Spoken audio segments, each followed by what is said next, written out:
चेहरे। जब क़यामत का दिन होगा तो कब्रों से एक ऐसी जमात उठेगी जिनके चेहरे चमकदार सितारों की तरह होंगे। फरिश्ते उनसे कहेंगे, तुम्हारे आमाल क्या है? जब वो जवाब देंगे, जब हम आज़ान सुनते थे तो वज़ू के लिए खड़े हो जाया करते थे और किसी और काम में मशगूल नहीं होते थे। फिर एक और जमात ऐसी आएगी जिनके चेहरे चांद की तरह चमक रहे होंगे।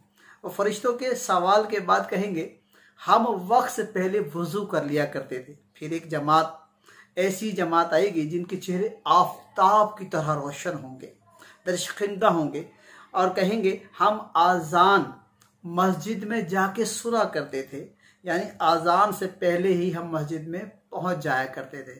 प्यारे इस्लामी भाइयों, नमाज की कैसी बरकतें हैं कि जो वज़ू के लिए खड़े हो जाया करते थे उनके चेहरे सितारों की तरह चमक रहे थे, और जो अल्लाह पाक की रहमत से, अल्लाह पाक के करम से मस्जिद में जाके वज़ू किया करते थे, वो उनके चेहरे और रोशन हो जाया करते थे।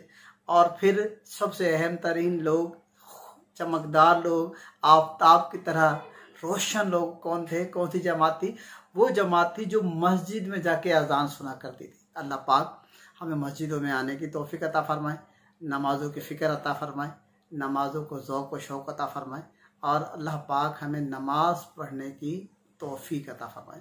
सल्लु अलल हबीब सल्लल्लाहु तआला अला मुहम्मद सल्लल्लाहु अलैहि व आलिहि